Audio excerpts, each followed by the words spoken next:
On the 28th of March, 1757, right in the center of Paris, thousands gathered to watch an event so appalling that even professional executioners would find it hard to carry out. A man called Robert-François Damiens was about to become the very last person in France ever to be quartered by horses. A punishment so savage that it would force an entire nation to question what justice actually meant.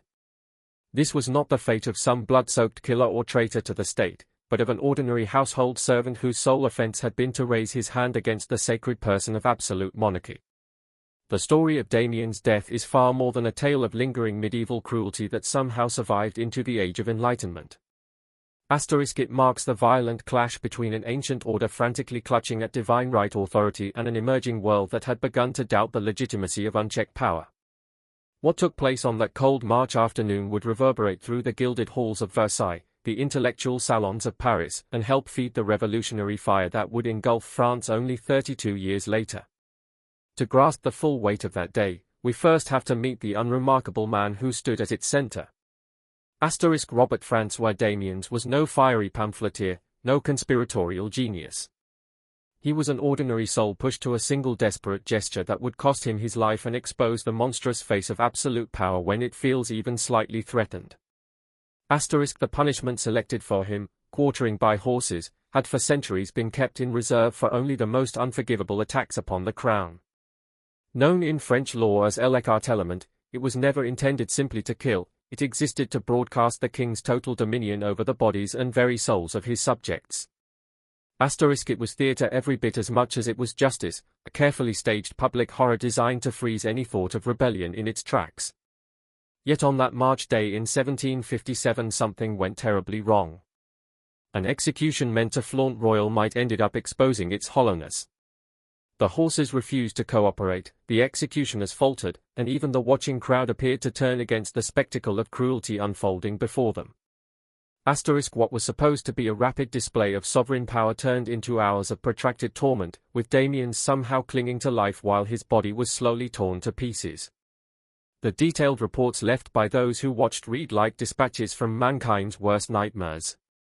But it happened, seen by thousands, recorded by officials who seemed both mesmerized and sickened by what they wrote down. Those documents give us a merciless glimpse of how easily civilized society can slide back into barbarism the moment power feels itself under threat. This is the story of the last man in France to be torn apart by horses. A story that lays bare not only human cruelty but the precise moment when that cruelty finally became unbearable even to those who inflicted it. It is a tale of power, of resistance, and of the awful cost of defying authority in an era when kings still claimed to rule by the will of God. The France of 1757 stood on a knife edge between two eras. On one side loomed the absolute monarchy of Louis XV, a system that had reached its dazzling peak under his great-grandfather Louis XIV, the Sun King. This was a world in which the king's word was quite literally law, where any challenge to royal authority was not merely treason but blasphemy, an insult to God himself, who was said to have chosen the Bourbon line. Royal authority in 18th-century France went far beyond politics. The king was God's living representative on earth, his body was sacred, inviolable. To lay a hand upon him was not simple violence, it was a kind of deicide, an assault on divine order itself. This doctrine of divine right monarchy had been polished over generations to justify total rule and silence every question of legitimacy. Yet underneath that glittering surface, France was being shaken by deep intellectual and social currents.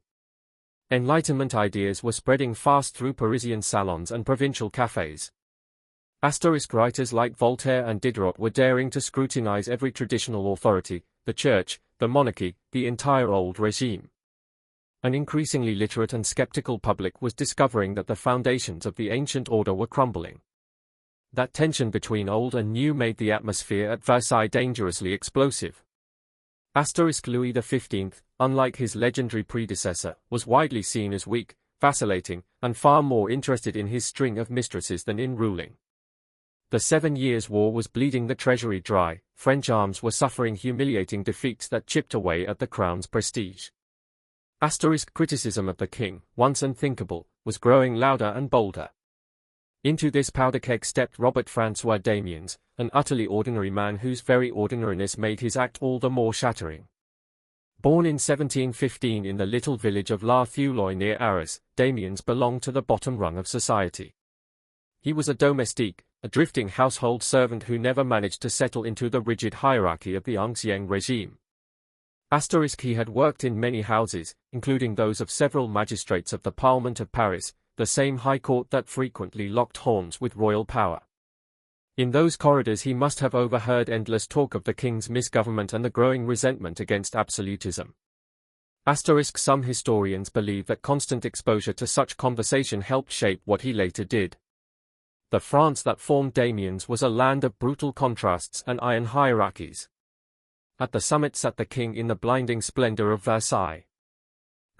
Beneath him the nobility enjoyed privilege without real responsibility. The clergy formed another exempt, tax-free elite that still held enormous sway over ordinary lives. And at the very bottom were the common people, peasants, craftsmen, and servants like Damiens, who paid the taxes and had no say whatsoever in their own governance. At around 6 o'clock in the evening of January 5, 1757, Robert-François Damiens did something that would seal his doom and send shockwaves through French society. As Louis XV was leaving the palace at Versailles and walking toward his carriage, Damiens slipped through the cluster of courtiers and stabbed the king with a small penknife. The blade barely broke the skin, stopped by thick winter clothing, but the symbolic blow was seismic.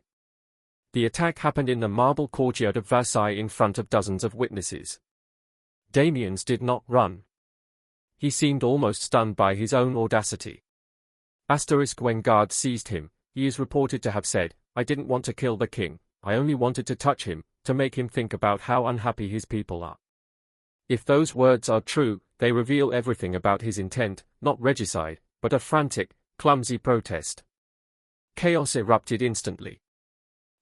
Believing himself mortally wounded, the king began confessing his sins and preparing for death.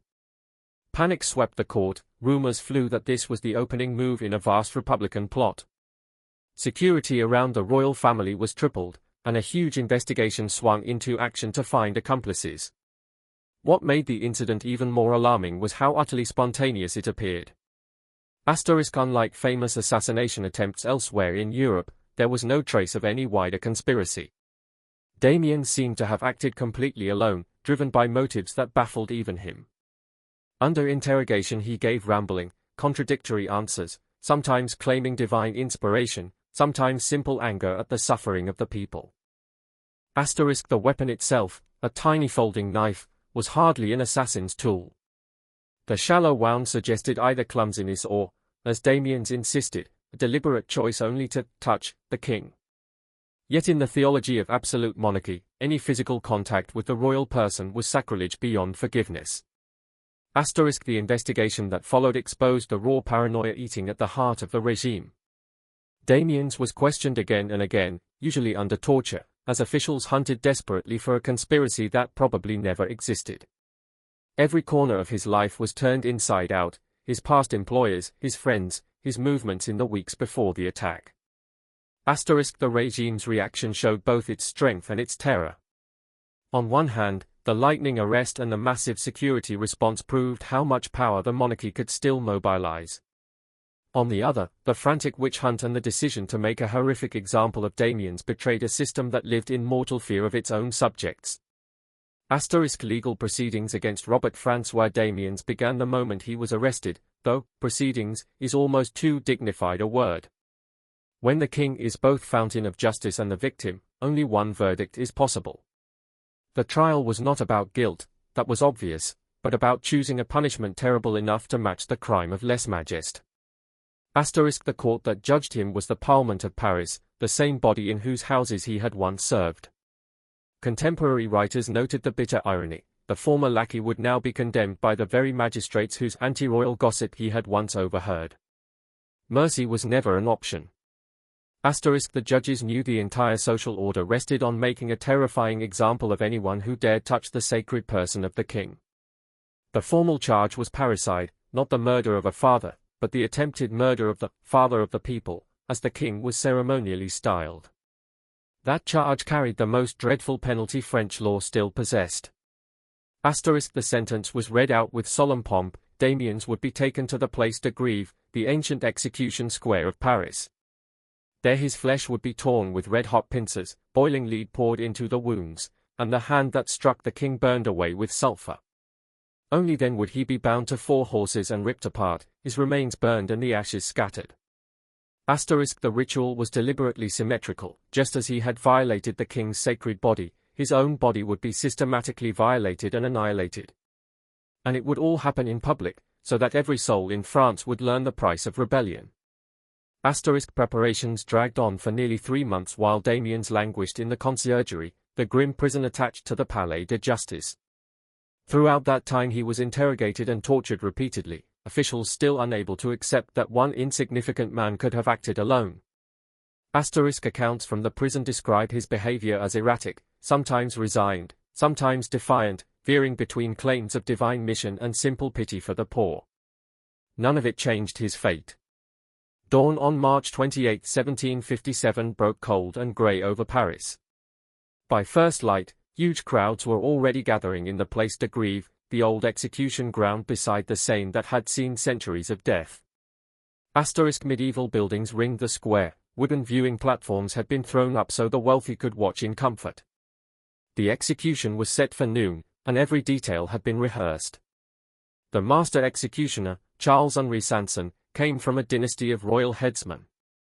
Even for a man who lived by death, the day ahead was grim. Asterisk quartering by horses had not been attempted in France for generations. Sanson had to consult ancient manuals and elderly colleagues who dimly remembered the technique. For powerful horses had been chosen and supposedly trained, yet from the moment they were led into the square they seemed agitated, as if they understood the abomination they were part of.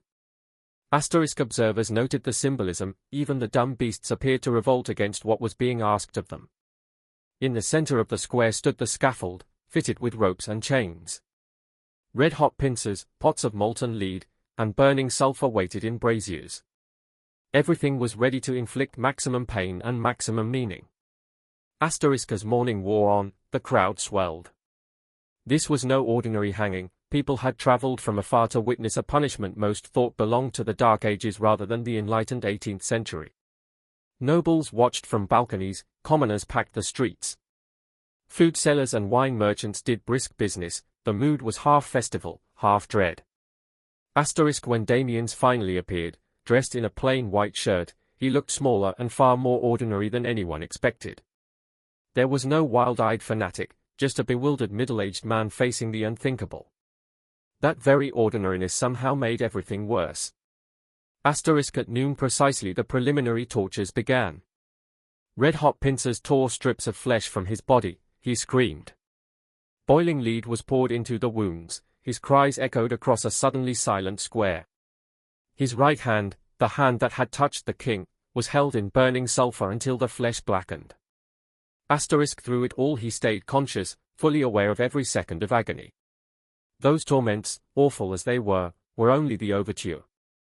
The main act, the quartering itself, was still to come. As the executioners moved to tie the ropes to his limbs, even they seemed to hesitate. Asterisk the crowd, noisy earlier, now fell into an eerie hush. The horses were led forward, each held by its own handler. They balked and reared. Ropes were fastened to Damiens' arms and legs, the animals were positioned at the 4 points of the compass. Asterisk the executioners checked everything twice, knowing the next minutes would test both their skill and their nerves. What followed would burn itself into the memory of every person present and help end such punishments forever in France. Asterisk the attempt to tear Damiens limb from limb, which should have taken minutes, instead dragged on for hours. Whipped and spurred, the horses strained but refused to pull with enough coordinated force to finish the job quickly. Joints were wrenched to breaking point, Damiens screamed in unimaginable pain, yet his limbs stayed attached. Asterisk in desperation the executioners tried new tactics, whipping the horses harder, goading them with blades, but nothing worked cleanly. As minutes became hours, the mood in the square changed completely. Morbid excitement curdled into nausea. Asterisk people who had come for a grim show found themselves watching endless, pointless torture. Some fled, others stood frozen in horror. When it became clear the horses alone would never suffice, the executioners began cutting into Damien's joints with knives and hatchets. Even then success came slowly. His arms were finally severed, but his legs resisted longer. The sound of snapping bone and ripping flesh carried clear across the square. Astonishingly, throughout this entire butchery Damiens remained alive and conscious, sometimes shrieking, sometimes muttering prayers or half-coherent words. His refusal to die quickly became its own kind of defiance. The crowd's reaction slid from bloodlust to stunned silence to open disgust. Many later said they felt physically sick. The gap between the idea of exemplary punishment and the sickening reality had never been clearer. At last, after several hours of unrelenting agony, Damiens died. His remains were burned and the ashes scattered as the sentence required. But the real damage had already been done, not just to his body, but to the entire edifice of royal justice that had staged the spectacle. The execution meant to glorify absolute power had instead exposed its savagery and its fragility. When the crowd finally dispersed from the place to grieve, they carried away more than gruesome memories, they carried a deep unease about a system capable of such cruelty. Many who had come expecting to see swift retribution left questioning the legitimacy of royal authority itself. Eyewitness accounts written by people from every walk of life reveal how profoundly the day shook French society. Even veteran officials were appalled. The Marquise de Pompadour, Louis XV's powerful mistress, was reportedly made ill by detailed descriptions. The king himself, when told how long the torment had lasted, is said to have expressed private regret at the sentence's severity. News of the execution spread across Europe, greeted with a mixture of fascination and revulsion. Enlightenment writers seized on the case as proof that barbarism still lurked beneath the polite surface of civilization. Voltaire, already campaigning against judicial torture, used Damien's fate as a devastating exhibit. The execution even haunted the royal family. Some historians believe Louis XV's later weakness in crisis stemmed in part from the memory of what absolute power, fully unleashed, actually looked like. The Church, which had endorsed the punishment as fitting for an attack on God's anointed, found itself on shaky ground. The sheer length of Damien's suffering raised awkward questions about Christian mercy that clergy struggled to answer. Above all, the case became a rallying cry for everyone fighting to abolish torture and cruel punishment. Reformers who had argued in the abstract now had a vivid, undeniable example of where the old system led. The practical result was swift. Quartering by horses was never used again in France, ended not by legislation but by the unbearable horror it had produced. The longer-term effects reached far beyond criminal justice. Damien's execution fed directly into the growing indictment of absolute monarchy that would explode in 1789. The image of royal power reduced to ordering the slow dismemberment of one pathetic servant became a symbol of the regime's moral rot. Enlightenment thinkers wove the case into their broader demand for rational, humane laws. It stood as a warning of what happened when power rested on terror rather than consent. The affair also forced early discussion of mental illness and criminal responsibility. Damien's wild contradictions and strange behavior led some to wonder whether he had even been sane, an uncomfortable question for a system that executed him anyway. Most importantly, the execution marked the moment when public appetite for spectacular punishment began to die. The crowd that gathered expecting grim theater instead saw something that made the whole idea of punishment as spectacle repulsive. Over the following decades, Europe slowly turned away from public torture toward quicker, more private executions. The revulsion that rippled outward from Paris helped carry Enlightenment ideas about justice across borders. And in the deepest sense, Damien's story is about the power of individual conscience, even confused, desperate conscience, to confront tyrannical authority at any cost. Whatever his state of mind, his gesture was an assertion of human dignity against overwhelming might. Far from deterring rebellion, his horrific death became a symbol of the courage it takes to resist tyranny. Thus the story of Robert-François Damiens, the last man torn apart by horses in France, rises above its own time to become a meditation on power, on resistance, and on humanity's twin capacity for cruelty and for moral growth. The execution meant to prove the invincible might of monarchy instead revealed a system so brittle it needed hours of butchery to silence one powerless servant. In his agony and death, the man who dared lay a hand on a king won an immortality no monarch could ever claim, the immortality of those who give everything for the faint hope of a more decent world. The echoes of that March day in 1757 still sound today, reminding every generation that the fight between arbitrary power and human dignity is never finally settled, but must be waged anew, again and again. The memory of Robert-François Damiens remains both a warning of how low civilized society can fall and an inspiration to everyone who still refuses to bow before injustice.